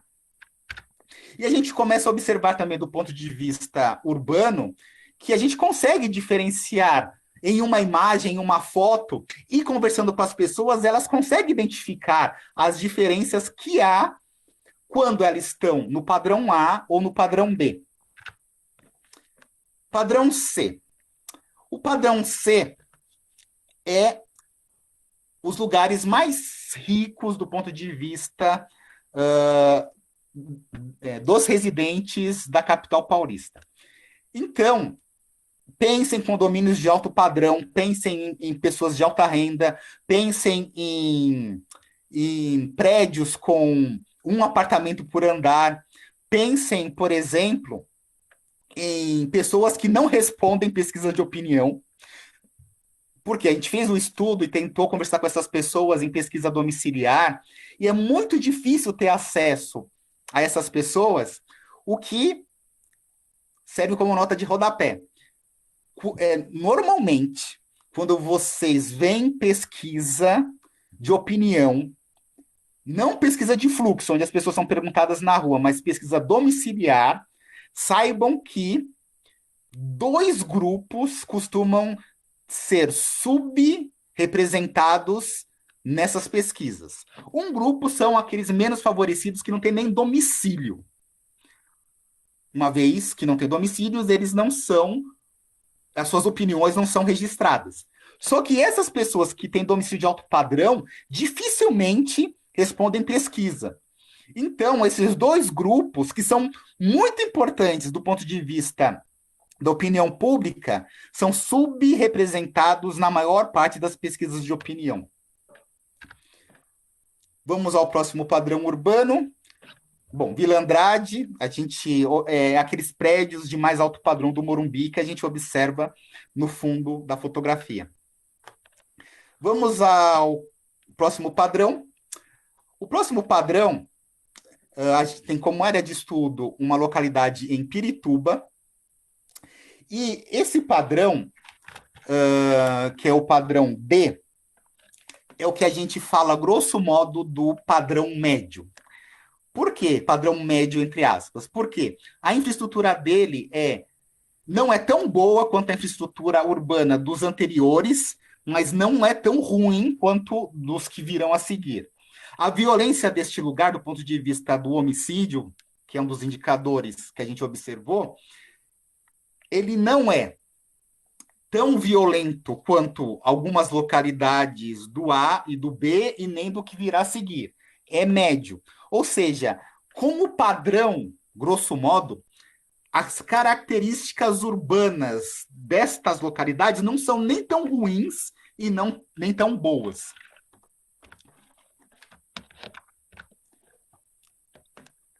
E é claro que a gente consegue também verificar que essa localidade tem características específicas e, nas pesquisas que nós fizemos, a população consegue identificar essas características.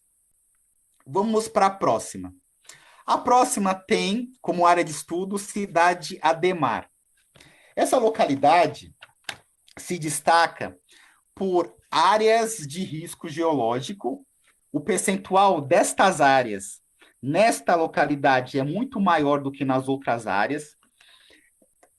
Essas localidades apresentam alto percentual de áreas em áreas de proteção de mananciais. E a gente observa, por exemplo, baixa população de alta renda nessas localidades. E, como as anteriores, a gente também consegue observar que ela tem características específicas também perceptível numa fotografia. Outra área de estudo relativa ao padrão G está no Jardim Ângela. A localidade começa a apresentar baixa qualidade de atendimento de água, de esgoto, de coleta de lixo. Essa localidade se destaca pelo alto grau de violência, pensando em homicídio. Essa localidade se destaca pelas áreas de risco, pela grande quantidade de aglomerados subnormais.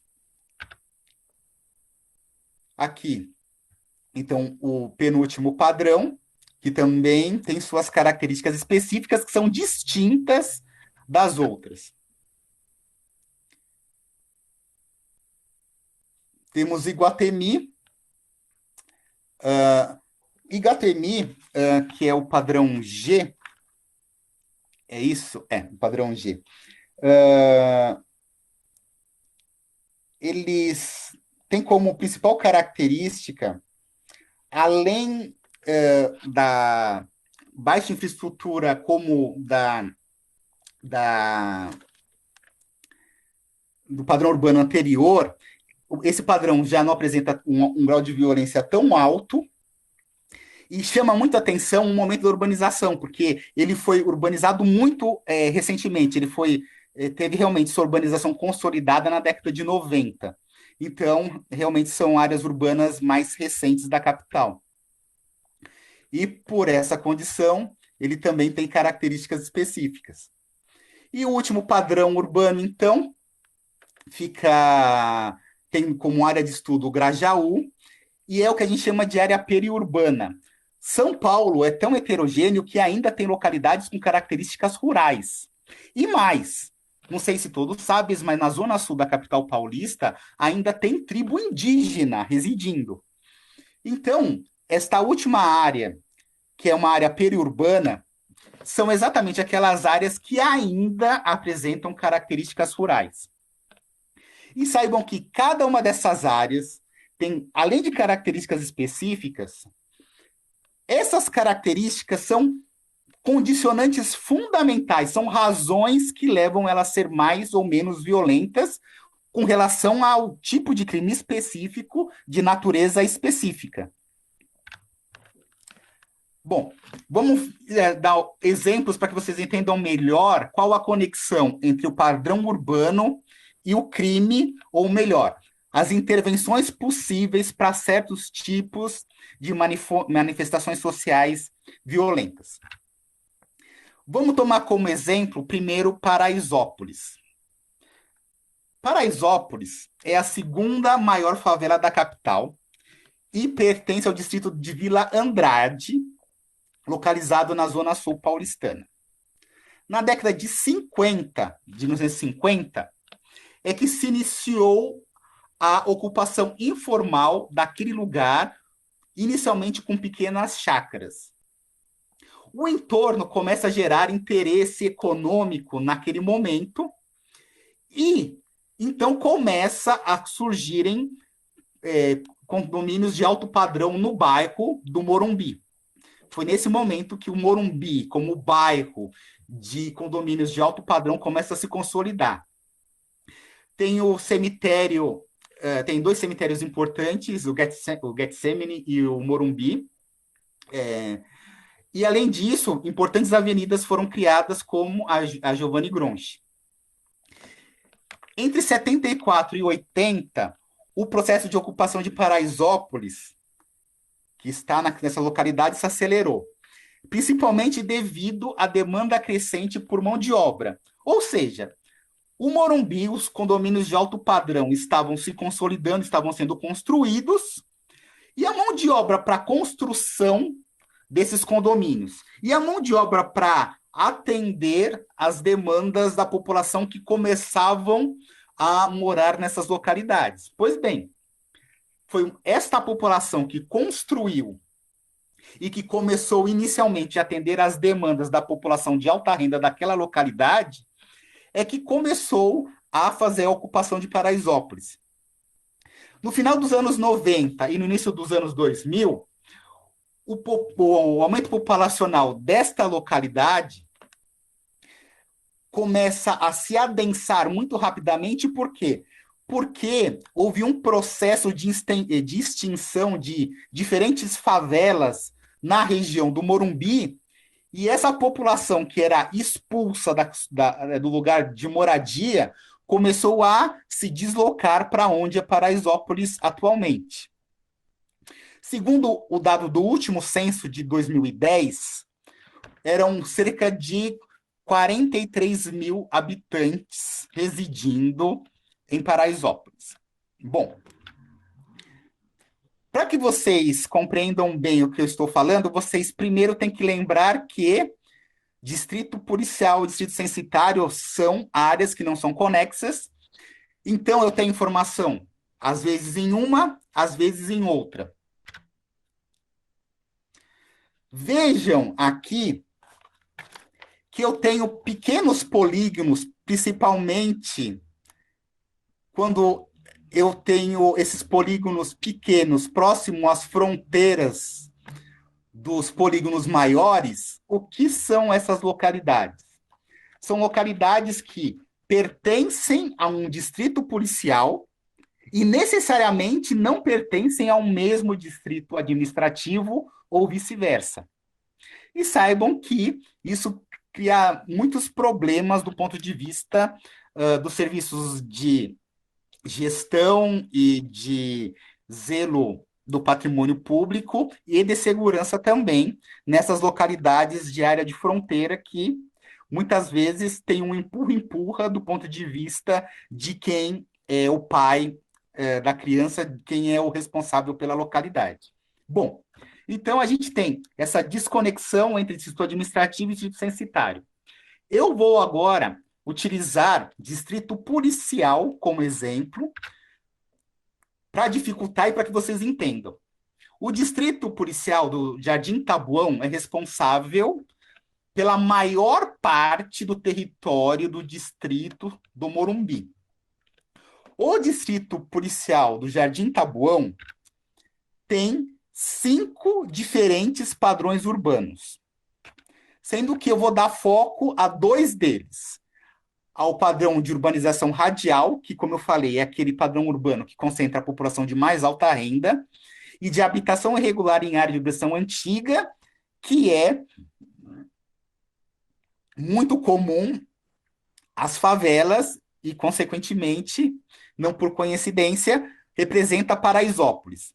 Quando vocês pensam em política de segurança pública, políticas públicas para uma localidade como essa, vocês têm que levar em consideração esse choque entre os moradores de localidades com características tão diferentes.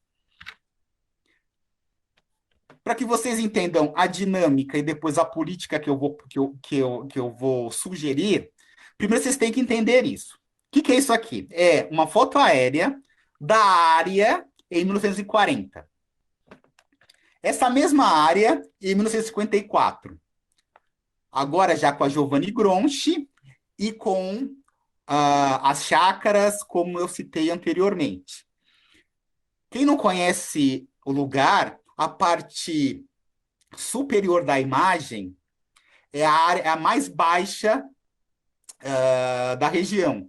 Não por acaso, quando chove muito, vocês vão verificar do lado superior direito uma mancha branca. É nessa localidade, é nesse terreno mais baixo que vai ser construído o estádio do Morumbi, que até hoje sofre com alagamentos quando a proporção da chuva é muito grande. Bom, essa é a localidade em 54, com as chácaras, com um adensamento urbano se consolidando, com a Giovanni Gronchi já existindo. Em 1981, a gente já tem essa característica. Com Paraisópolis já consolidada, mediante a reestruturação urbana da região. E nós temos, então, em 2004, esta condição. E quando você pensa em políticas públicas de segurança, um entendimento do movimento do crime nessa localidade, você tem que lembrar, por exemplo, de coisas que acontecem lá, como a ação policial em bailes funk. Não sei se vocês conhecem a história dos bailes funks em Paraisópolis, mas o fato é que há algum tempo, de quinta a domingo, costuma ter bailes funks dentro de Paraisópolis, bailes que atraem uma população jovem muito grande e que afasta muitos serviços, principalmente neste período de quinta-feira à noite até domingo de madrugada, uma vez que muitos aplicativos de transporte, como Uber, têm essas localidades como inseguras e então muitas pessoas que trabalham com aplicativos não vão atender a população desta região nesses momentos por considerá-la insegura. Só que esse baile funk não existiu sempre. A história é que ele começou como alguns bares que se localizavam numa região específica de Paraisópolis começaram a abrir e tocavam música sertaneja, as pessoas iam lá para conversar, para beber, para ouvir essas músicas. Com o tempo, o número de pessoas atraídas para essa localidade aumentou, e daí vem a história de que, com o crescimento desses bailes, desses bares, o crime organizado começou a tomar conta, e a música sertaneja, no decorrer do tempo, foi transformada em bailes funk. Os proprietários dos bares foram expulsos, e agora é totalmente controlado por integrantes de facção. E apesar disso, jovens, não só da região, mas de muitas outras regiões não tão próximas a Paraisópolis, costumam ir nos bailes, ou pelo menos antes da pandemia, costumavam ir. E saibam que boa parte da população que reside no Morumbi é contrário aos bailes funk. Enquanto a população de Paraisópolis, e é claro, a população mais jovem, é favorável. Eu também não sei se você sabe, mas uma das associações mais fortes de São Paulo é a do Morumbi. E quando eu falo fortes, é do ponto de vista de ascendência política e administrativa, envolvendo Rotary, envolvendo consegues, conselhos de segurança e etc. Por isso a comunitária. Então ela é muito forte. Então, a polícia, de certa maneira, se sente pressionada a atender rapidamente as ocorrências daquela localidade. E, infelizmente, aconteceu o que aconteceu, que foi uma ação policial inadequada que, infelizmente, levou os jovens a serem mortos, pisoteados, no momento em que houve o confronto entre a polícia e pessoas que estavam no baile funk. O fato é que pensar em uma política de segurança para a cidade de São Paulo, pensar numa política de segurança para o Morumbi, sem pensar nesse contexto que levou o ser o Morumbi ao que é hoje, sem pensar no contexto que coloca dois grupos sociais tão diferentes em conflito, realmente vai ser muito pouco efetiva. Segundo exemplo, vamos falar do Jardim Ângela. Jardim Ângela tem uma história muito curiosa e recomendo que vocês até busquem mais informações sobre a história do Jardim Ângela. Mas o fato é que Jardim Ângela é um distrito da zona sul da capital paulista, que fica ali na região perto das represas, da represa Guarapiranga. No início do século XX, eu acho que vocês vão lembrar da história, onde houve a ideia de começar a represar rios, regularizar o rio Tietê, inverter o fluxo do rio. Bom, nesse momento, na zona sul de São Paulo, no Jardim Ângela, primeiro, um grupo de pessoas foram atraídas a morar naquela região exatamente por ser mão de obra dessa mudança que estava sendo feita do ponto de vista da retificação do rio e de represamento. Mas a outra questão é que muitas pessoas consideravam, entre aspas, o Jardim Ângela como uma Riviera Paulista. Por quê? Porque eram as margens da represa era considerada muito bonita, e principalmente alemães e italianos frequentavam o lugar no fim de semana para praticar pesca, para esportes aquáticos e etc. Só que, daí você faz o pulo temporal, em 1996, Jardim Ângela já é considerado um dos lugares mais violentos do mundo, segundo a ONU. Jardim Ângela. Jardim Ângela, o distrito, a maior parte do seu território é atendido pelo Distrito Policial do Jardim Herculano. Esse distrito policial tem basicamente 4 padrões urbanos. E eu vou falar especificamente das áreas periurbanas dentro do Distrito Policial de Jardim Herculano, que é o que atende o Jardim Ângela. E o que vocês precisam entender sobre o Jardim Ângela quando vocês pensam numa política pública adequada para intervir na violência naquela localidade? Primeiro, o crescimento populacional que se deu no Jardim Ângela num período muito curto, que na década de 50, os 4 mil residentes do Jardim Ângela, em 60 anos, vão para quase 300 mil pessoas. O que eu estou dizendo é que o Jardim Ângela era assim. Essa é uma foto aérea de 1962. E Jardim Ângela fica assim em 2008. um dos adentramentos populacionais mais impressionantes da América Latina. Entender isso e entender que boa parte do Jardim Ângela está em área de proteção de mananciais, está em áreas periurbanas, leva a notícias como essa. Quadrilhas dominam áreas de mananciais e chegam a vender lotes irregulares por até R$ 100 mil.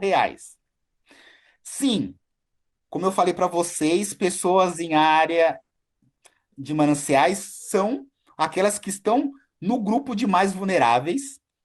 E o primeiro comando da capital, em áreas periurbanas, principalmente próximas às represas, eles estão tendo uma ação muito forte e contínua na área habitacional, comprando e vendendo domicílios, e você só consegue negociar um terreno ou um domicílio em certas localidades específicas do Jardim Ângela com a anuência do PCC. Além disso, outra notícia, a PCC adota a tática de milícias do Rio e avança sobre invasões de imóveis em São Paulo. Novamente, uma indicação de que não é razoável imaginar uma política de segurança pública em São Paulo adequada a isso. Não é adequado pensar numa política para o Jardim Ângela. Por quê? Porque existe no Jardim Ângela localidades específicas, com características específicas, que está sendo atingida de maneira específica por certo tipo de crime, que demanda políticas de segurança, políticas públicas também específicas. Bom, só que a história não termina aí. Porque tudo que eu falei sobre a questão do homicídio também serve para outros tipos de ocorrências e tudo tem surgiram muitas evidências que também servem para ocorrências de mortalidade por Covid, por exemplo. O que eu estou querendo dizer? Bom, pense no seguinte: eu tenho a cidade agora dividida em padrões urbanos, e eu sei que cada padrão tem características específicas.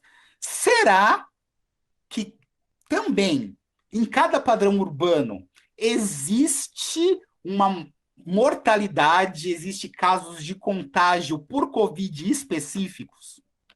Bom, o que a gente está encontrando em análises preliminares em um estudo que já foi publicado é que sim. De que forma? Bom, vejam aqui dois mapas. Do lado esquerdo, eu tenho um mapa de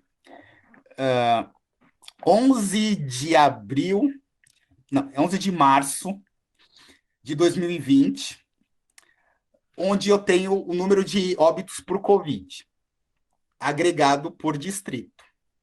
Do outro lado, eu tenho o padrão urbano. Se a gente identificar esta área, eu consegui ter acesso a um mapa que mostra os primeiros casos de Covid em São Paulo. São esses pontos vermelhos agora, nessa área destacada do lado esquerdo. Se vocês compararem esta área com a área do padrão urbano, vocês começam a identificar uma grande semelhança de padrão de ocorrências, principalmente aqui, seguindo aqui, que é o padrão urbano A. Temos o padrão urbano B. Explicando melhor. A gente tem uma hipótese. A hipótese com relação a Covid e padrão urbano. Localidades mais verticalizadas, ou aquelas que passam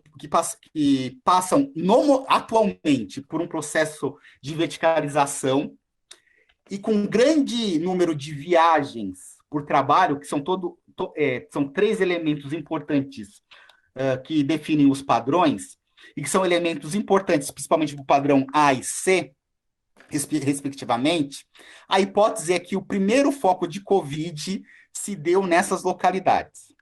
O segundo foco foi no padrão urbano B, que tem a característica residencial consolidada e que é próxima ao A.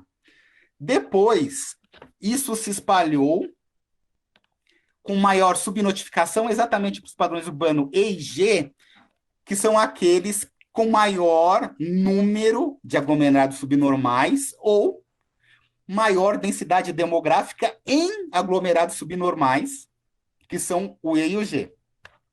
E a hipótese ainda pressupõe que o padrão D é aquele que menos sofreu com a Covid. Isso por quê? Muito resumidamente, pense da seguinte maneira: a Covid chegou no Brasil por pessoas que foram para o exterior. Essas pessoas que foram para o exterior são as pessoas que têm mais renda, estão localizadas, então, no padrão urbano A, ou, perdão, estão residendo no padrão urbano C e trabalham no padrão urbano A. Rapidamente, a população que estava próxima dessa população que reside e trabalha e que estava contaminada foi contaminada, então se alastrou para o padrão urbano B.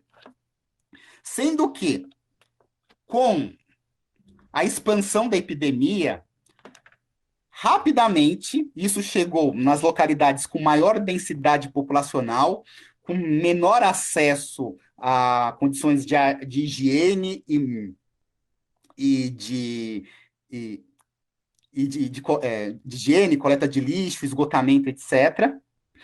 E o padrão urbano D, por ser uma localidade cuja a infraestrutura é média, cuja a população flutuante não é tão grande, seria aquela que teria sofrido menos com o contágio.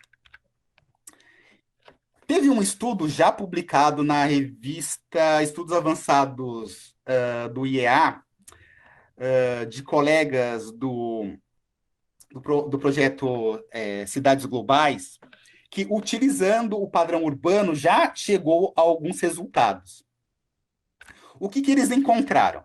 Utilizando uma metodologia de redes, eles verificaram na parte A, na parte superior, bom, a gente tem os 8 padrões, A, H. Na parte A gente tem casos de Covid, e na parte B, na parte inferior, a gente tem os padrões urbanos relacionados a casos de óbitos por Covid. Acontece que tanto os casos de Covid como os casos de óbito mostram que certas características são fundamentais e outras características não são. Lembrem-se, são 19 características que definem o padrão urbano. E, por exemplo, na parte superior A, padrão urbano D, lembrando que A é o número de casos, então, com relação ao número de casos do padrão urbano D, a Covid se deu especificamente em áreas do padrão urbano D que estavam em área de proteção de mananciais. Se vocês observarem também o modelo de rede mais simples, pensando nos óbitos, a gente observa que o padrão urbano F, com relação aos óbitos, tem como elementos fundamentais para entender o porquê os óbitos se deram naquela localidade, estar em área de proteção de mananciais e o número de viagens geradas pela população que reside no lugar. Então, dependendo do seu objeto de análise, dependendo da natureza dele, você tem que ser específico para encontrar as condicionantes. Entretanto, como eu espero que tenha sido possível observar na aula de hoje, é possível identificar, sim, esses padrões e, estatisticamente, verificar o quão significativos eles são ou se eles não são significativos, quão importantes eles são ou não. tanto do ponto de vista do, de mortalidade por violência, como do ponto de vista de mortalidade por qualquer tipo de caso, como acontece agora com a Covid-19.